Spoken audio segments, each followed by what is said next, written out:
మొన్న జరిగిన ఎన్నికల్లో జగన్మోహన్ రెడ్డి గారి నేతృత్వంలోని వైఎస్ఆర్ కాంగ్రెస్ పార్టీ 40% ఓటు బ్యాంకుతో కేవలం 11 సీట్లకే పరిమితమైన తరువాత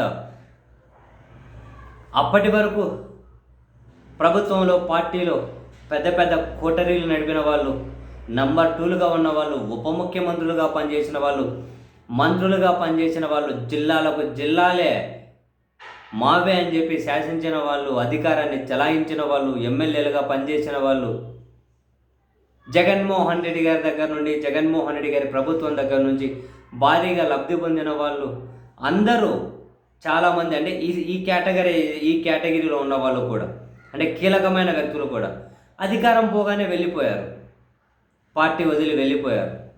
అయినా కూడా ఇటువంటి నాయకులు పార్టీ వదిలి వెళ్ళిపోయినా కూడా ఎక్కడే కూడా వైఎస్ఆర్ కాంగ్రెస్ పార్టీ క్యాడర్ కార్యకర్తలు, జగన్మోహన్ రెడ్డి గారి అభిమానులు ఒక్కరంటే ఒక్కరు కూడా జగన్ గారి పాలన బాగోలేదని, అందుకే ఓడిపోయారని కానీ, లేకుంటే జగన్మోహన్ రెడ్డి గారి నుంచి మేము దూరం అవుతామని కానీ, అదిగో ఆ నాయకుడు వెళ్ళిపోయాడు కాబట్టి మేము కూడా వాళ్ళ వెంటే వెళ్ళిపోతాం అని చెప్పి కానీ ఎక్కడా మనకు ఇటువంటి మాటలే వినిపించవు.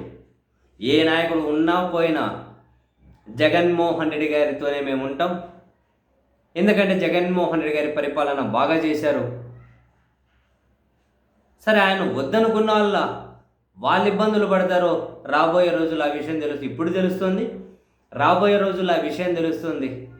ఇలా వాళ్ళే రియలైజ్ అవ్వాలి. బట్ మేమైతే జగన్మోహన్ రెడ్డి గారి నుంచి దూరం జరిగే సమస్య లేదని చాలామంది వైసీపీ కార్యకర్తలు, జగన్ గారి అభిమానులు ఓపెన్గానే కేసులు పెట్టించుకున్న వాళ్ళు, కేసులు పెట్టించుకొని జైల్లో పోయిన వాళ్ళు కూడా బయటకు వచ్చి కూడా జగన్మోహన్ రెడ్డి గారితోనే ఉంటామని చెప్పడాన్ని మనం చూసాం. నాయకులు అనబడే వాళ్ళు ఎంతమంది పోయినా కింది స్థాయి కార్యకర్తలు, కేడర్ మాత్రం అసలు చెక్కు చెదరలేదు.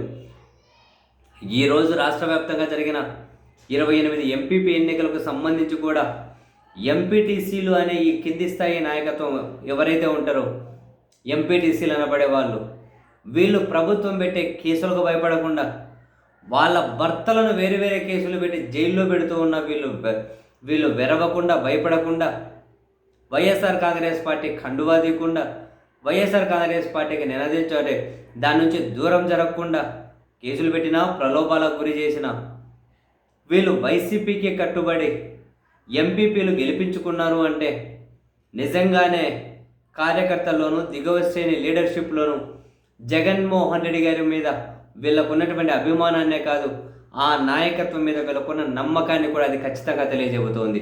కోటరీలు అనబడే వాళ్ళు, నంబర్ 2లు అని చెప్పుకునే వాళ్ళు, మినిస్టర్లుగా పనిచేసిన వాళ్ళు, ఉప ముఖ్యమంత్రులుగా పనిచేసిన వాళ్ళు మ్యావ్ అనుకుంటూ వెళ్ళిపోయారు.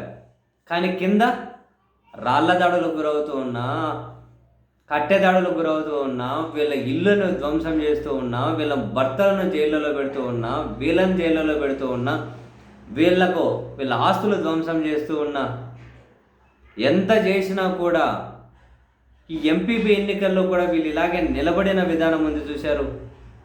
ఏం జరిగినా కూడా మేము ఆ పార్టీ కండువాకు, ఆ పార్టీ నాయకత్వానికి దూరం కామని మొదట జగన్మోహన్ రెడ్డి గారు కృతజ్ఞత చెప్పాల్సి వస్తే ఈ దిగువ శ్రేణి లీడర్షిప్కి, దిగువ శ్రేణి క్యాడర్కే చెప్పాలేము. జగన్మోహన్ రెడ్డి గారు కలవాలి అంటే మొదటి ప్రియారిటీగా వీళ్ళనే కలవాలేము. సీరియస్లీ, ఫస్ట్ అండ్ లాస్ట్ కృతజ్ఞత చూపించాల్సింది కూడా వీళ్ళ మీదేమో. ఎంతమంది నాయకులు పోయినా పార్టీ వైసీపీ చెక్కు చెదరదు, వైఎస్ఆర్ కాంగ్రెస్ పార్టీకి ఉన్న ఓటు బ్యాంకు చెక్కు చెదరదు అని చెప్పి ఏ విశ్లేషకుడు చెప్పినా, ఏ మీడియా ఇంకా జగన్ బలం తగ్గలేదు, వైసీపీ బలం తగ్గలేదు అని వాళ్ళిద్దరిని టార్గెట్ చేసుకునే రకరకాల ప్రయత్నాలు చేస్తూ ఉన్న ఇదంతా అదిగో ఈ క్యాడర్లో, దిగువ శ్రేణి లీడర్షిప్లో చెక్కు చెదరనటువంటి విశ్వాసం, వాళ్ళ నాయకత్వం మీద నమ్మకం, ఆ పార్టీ మీద నమ్మకం, అదిగో ఈరోజు మళ్ళీ ఎంపీపీ ఎన్నికల్లో మరోసారి వాళ్ళు నిరూపితం చేశారు. చూశారు ఎన్ని ప్రలోభాలు, కేసులు పెట్టి జైల్లో పెట్టినా కూడా, ఎస్సీ అట్రాసిటీ కేసులు లాంటివి పెట్టి జైల్లో పెట్టినా వాళ్ళ భార్యలు కూడా భయపడలే. బయట ఏదైతే అదైతే చూసుకుందామంటున్నారు వాళ్ళు. మంచి చేసిన పార్టీని ఎందుకు ఇసిపెడతాం, మంచి చేసిన లీడర్షిప్ని ఎందుకు ఇసిపెడతామని చెప్పి అంటూ ఉన్నారు. మరి జగన్మోహన్ రెడ్డి గారి నాయకత్వానికి మొదటి బలం వీళ్ళే కదా. మొదటి బలం వీళ్ళే, లాస్ట్ బలం వీళ్ళే. వీళ్ళ బలాన్ని చూసి ఎవరైనా కోటరీ నేతగా ఎదిగిండాలి, వీళ్ళ బలాన్ని చూసి మినిస్టర్ ఎదిగిండాలి, వీళ్ళ బలాన్ని చూసి ఎమ్మెల్యే ఉండాలి, వీళ్ళ బలాన్ని చూసి డిప్యూటీ సీఎం అయి ఉండాలి. వాళ్ళు పోయినంత మాత్రాన్ని వీళ్ళైతే చెక్కు చెదరలేదు. ఈరోజు నిజంగానే ఎంపీపీ ఎన్నికల సందర్భంగా వీళ్ళు ఎంత కమిటెడ్గా ఉన్నారో మాత్రం చూపించారు. జగన్ గారు మొదట కృతజ్ఞతలు చెప్పాల్సింది వీళ్ళకే అనిపించింది.